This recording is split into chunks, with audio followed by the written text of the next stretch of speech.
Attaboy. And we are here with Dr. Lina Slim. It's such an honor to have you here. You not only had one contribution to the text, but two, overachiever. So we thank you for that. Thank you. We were just chatting briefly before, and we're so excited about this conversation for a number of reasons. But really just want to get your perspective about relationships and connections to others and why that is so important, and specifically why that's so important for us as behavior analysts. Oh, absolutely. First of all, thank you so much for having me here. It's an honor for me to be here. Thank you. What you're doing is amazing. As far as relationships, I mean, it's at the core of human behavior, being with others, wanting to be with others, or trying to avoid others, right? Those are relationships dealing. So it's important to recognize that from the time we are born, we are reaching out to create some sort of relationship, whether with mom, parents, caregivers. And as we grow, we develop the social system. So with friends, and then we develop how we behave with friends. And then as we grow, we develop relationships that are with adults, like relationships that are different with different contingencies and expectations. And so having relationships to be sustained relationships, impactful relationships, are important to send messages across, to relay your own thoughts, your own ideas, your wants and needs, what you want to impart. So you're constantly conversing, you're constantly relating, you're constantly interacting, speaker-listener behavior.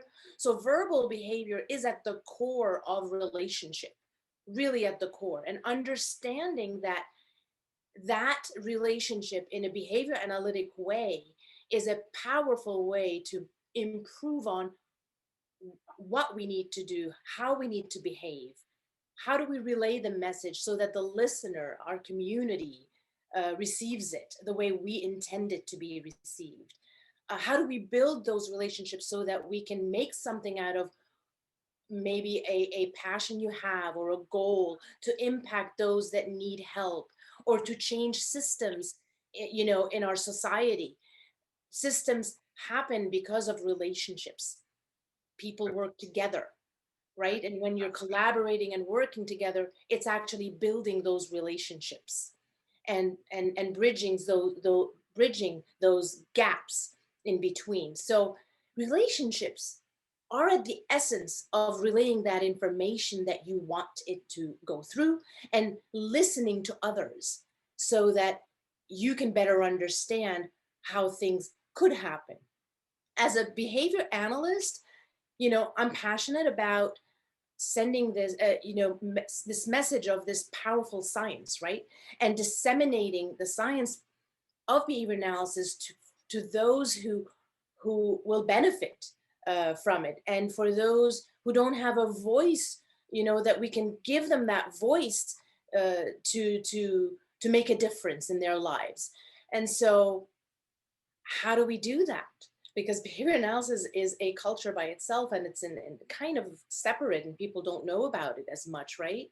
And so again, there's a message to be had for behavior analysts to be able to disseminate, is to create those relationships across members, not only of your own field, but across discipline, and not only across disciplines, across systems. So people from community members, parent groups, people from government and licensing agencies, insurance agencies, across the board. To send that message, you need relationships. So really, it's important to build those. It's so fantastic that you mentioned that, because from my observations, there are lots of relationships that need more work, and that's not focused on. We don't really talk about how to foster strong, healthy relationships. Relationships that come to mind are potentially challenging relationships that behavior analysts have with parents, that behavior analysts have with others, or behavior analysts have when trying to disseminate the science. What are some ways that you would recommend a behavior analyst would be able to check themselves, be more effective at listening, because you mentioned that listening is critical with respect to relationships, and foster just stronger connections, stronger language with some of these bodies, some of these cultures that behavior analysts typically struggle with. No, absolutely. I mean, as you're saying, you're touching upon all those words, and I need to grab onto them and address them in like a very short period of time. So let me start by saying that, you know, as a person, we come with our learning histories. So we have our own personal mini culture, a small culture. So when we talk about culture, and I'm starting with culture for a reason, we tend to think global and large, but it actually can be brought down to your own core person with your own learning histories.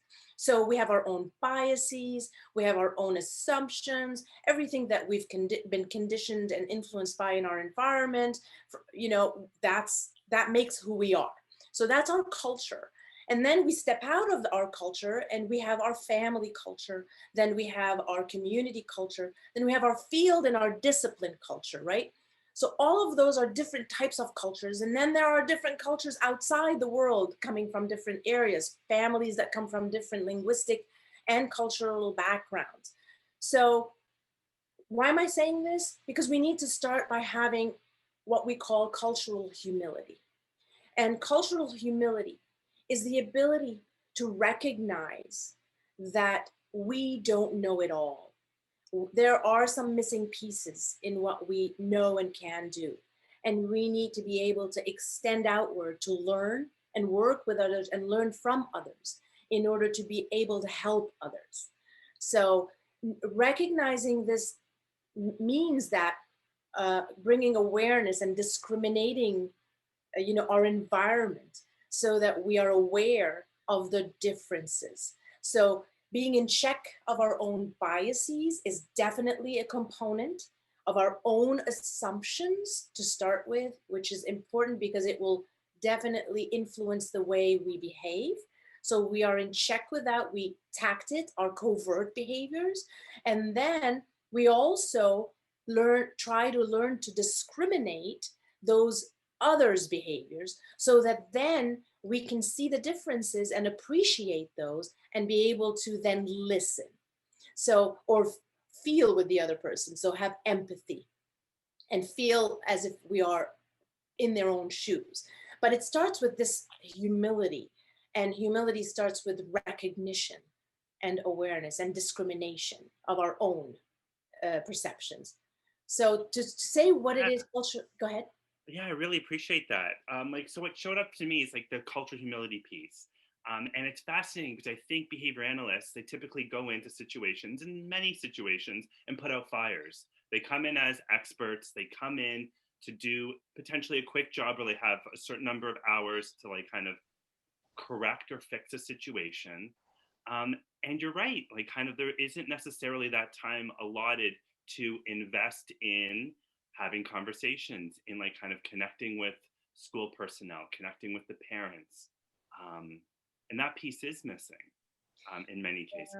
Yeah, absolutely. And you know, once you learn to check in with your own biases and assumptions and perceptions and learn to discriminate those overt behaviors that are presented to you, then you can start thinking about how to behave. Yeah. All right. And what are the things you need to do moving forward? So once you do that, then you probably want to heighten your listening ability. You want to be actively listening to what the situation is. What is needed? What do these families want? What is their goal? What are they suffering with? You know, you're here to help, but you need to listen to them, right? And coming in with an assumption of you know it all and that's the best for you is not going to help. Yeah. It's going to foster defensiveness and will definitely not promote any trust, building trust between the families and the clinician. So listening to the other person, even a professional that's helping the family that is not a behavior analyst, and trying to understand the theoretical perspective of that clinician or a collaborative partner is important, so that you can then create a shared, you all have a shared goal, but create a shared path, a shared language. Um, and that's important when you're establishing those trusting relationships that are based on reinforcement, right? So if it's reinforcing over time, then they're going to build trust. And then when trust is built, then you can disseminate even further this powerful science using a language that is understood by all. And then you can shape that behavior over time. But at first, you really need to establish this ability to relate by listening and by asking questions. So, you're putting like a hat, a consultant hat, an investigator's hat, but you're not coming in to impose your opinion. I'm so glad you said that, and highlighted the fact that we need to have basically like a shared experience, on that path, and that shared language piece I think is really important.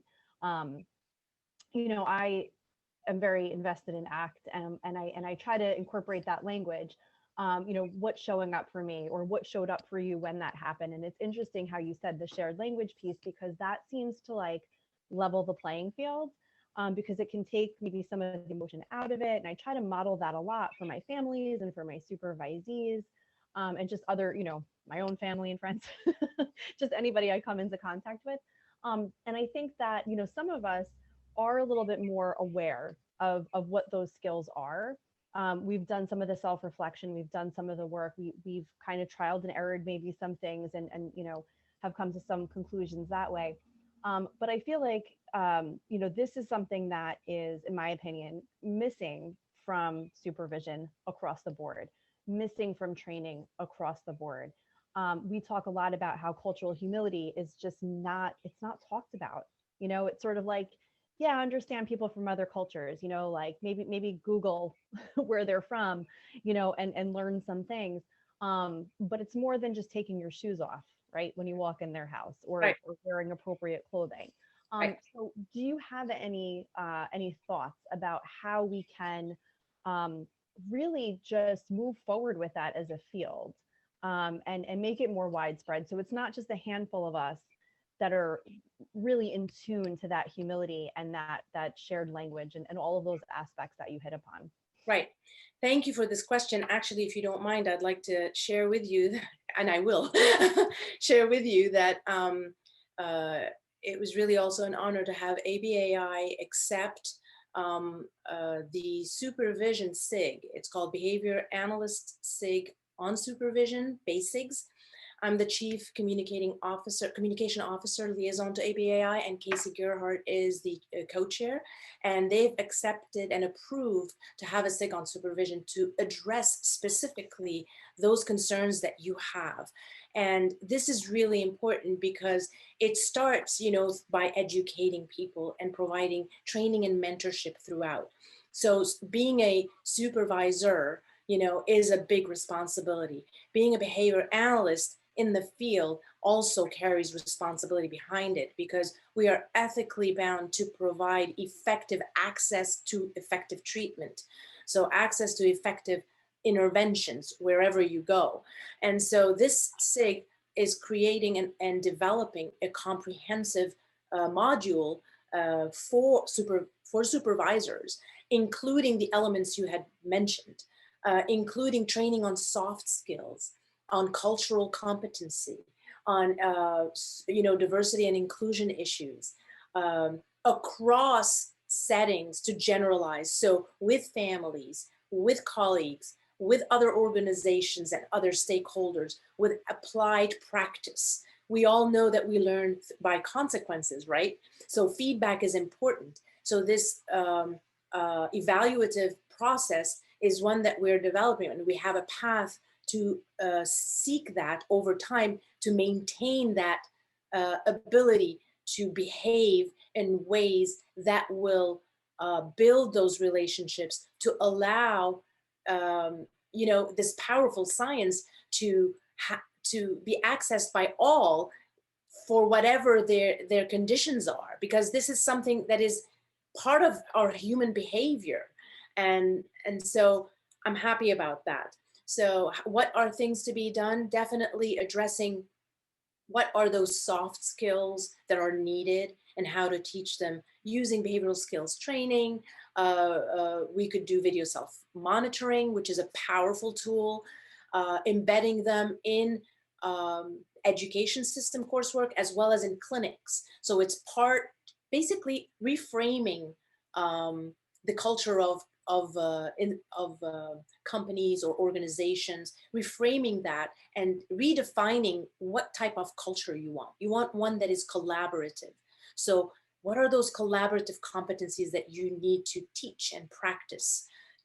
So you have elements of them, one of which is, respect. How do you define that? What does that look like? What does it mean? Having active listening, again, operationalizing those, and then having a system to evaluate them, and then make sure that you have oversight for those. And then you have compassion and empathy, and defining those again behaviorally, so that they are clearly delineated, so you can actually observe those behaviors and track them, and gain feedback, so that you can adjust your behavior accordingly. I mean, those are really important. Pause, I'm talking, but in general, thank you. But in general, you want to learn how to pause, how to stop talking when you need to stop. Your body posture is important. Avoid crossing your arms and leaning backwards. Little things that people don't necessarily always pay attention to. That's why I like video self-monitoring. You kind of can provide, using an objective benchmark, all those items for you to check, and to observe and to shape. We have the science to shape behavior, so we can do that. And using words that are really understood by all. It doesn't mean diluting the science. It just means being able to relay the information that you really feel strongly about in ways others can understand within their level or condition or theoretical background. And then slowly reintroduce those terms that are our own verbiage and jargon later on, as you will learn the jargon of others and the discipline specific language of others, which is important to know as well. So it's all part of this interaction. But for that interaction to happen in a positive way, there's a lot of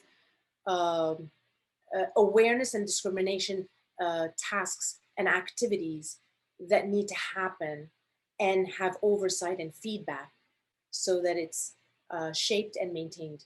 I 100% agree. It's not enough for them just to be mentioned in a course sequence. Like, kind of, there needs to be oversight, there needs to be feedback, there needs to be BST, like all of those, that needs to happen. Otherwise, clinicians are going to go out into the world, potentially as supervisors, not necessarily having competency on these soft skills that are essential. Like, kind of, I think they're poorly named as soft skills, because they truly are essential if you're actually going to form a strong relationship with colleagues, with clients, and knowing when to kind of have that technological language versus speaking more colloquially is critical, just to be able to get your point across and to kind of build that relationship. Absolutely. And we have the responsibility of doing that. We can't keep the science for us. It doesn't, it's not only for behavior analysts, it's for everybody. It's not proprietary. So going on that train of thought, we talk about how the science has such impact and how it can change so many systems, yet here we are largely working with the autism population, which is great. But I would argue that our poor relationship building skills has limited us to venture out into other sectors, sectors that need behavior analysts to change some societal injustices. How do you envision a behavior analyst venturing out and like kind of forging a stronger relationship in a field in the government perhaps where we're not well known? So first, you'd want to do that, right? Nobody can be Absolutely. forced to do that, right? So we start with motivation, right? So if you're really interested in making a difference in that domain and you're motivated to do that, you want friends. Again, we talk about relationships and friendships, right? How do you build them? You just basically extend out of yourself and you listen and you create positive experiences that are reinforcing for your other friend or person you are networking with to be part of your circle. It has to be reciprocated, of course, because we want reinforcing contingencies to maintain such behaviors over time, right? And we do it in a very clever way. So we know when to pull back and when to, flood, and not always do too much of it. But I think selecting from your network, if you have a network, putting yourself out and starting this conversation. And if you don't have a network, or don't have any connection, which I think you could have it somehow, but if you don't at all, I think taking a stance by picking up the phone and reaching out and just, you know, creating an opportunity to meet someone in that domain and having a conversation of, how can I help? Not like I have a skill set that I can help from the get-go. It's I'm here to help. You're humble. You have to Yeah. be humble, right? I'm here to help. I know there's a problem. I share your value system. You have to have a shared value system. You definitely have to have shared ethical behaviors as well to move forward. And you say, what is it that I can do? What role can I take? Because you definitely have to define your role. What are some things that I can do to help?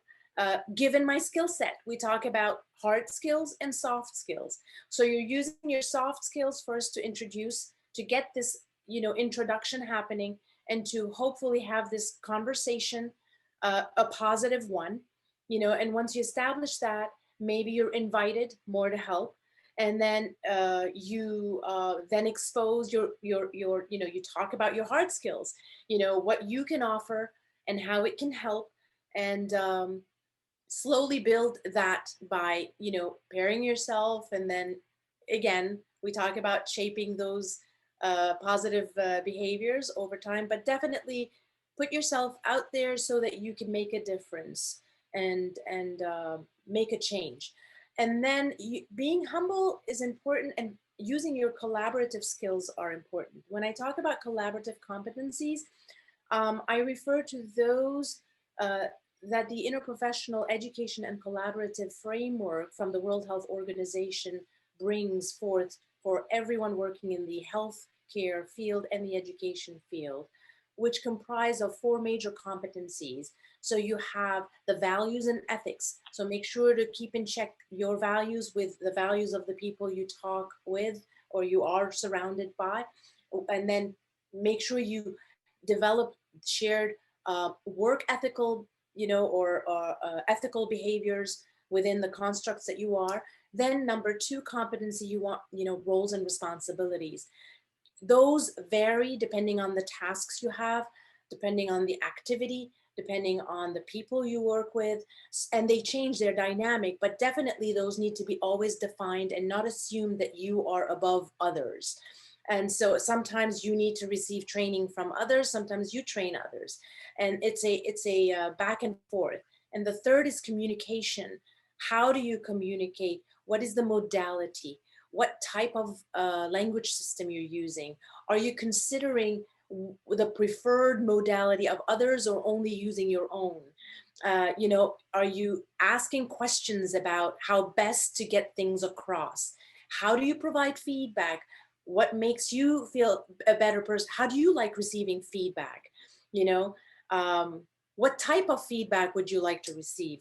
So all this is part of this communication. And the fourth competency is team and teaming.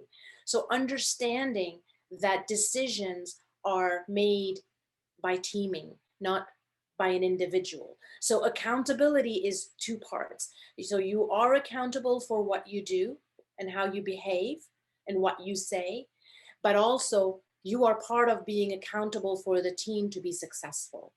So working to make that team successful, to move in and to develop those systems in government to make a change. So there are steps with a lot of, subsystems, but I So think, useful, so helpful, and we'll definitely put the link in this conversation. Is there anything else that you'd like us to like kind of bring the audience's attention to? Aside from the SIG, aside from this resource from the World Health Organization. I think, remember that you are a human being, after all. We are human beings, we are created to interact and to be around other human beings. So those skills are important to have so that we can build those positive relationships, so that we can really um, be be impactful in a good way and make those changes in the way we would like to improve the way we behave and the society we live in. Be a human. And also number two is basically the science. This is the power of behavior analysis.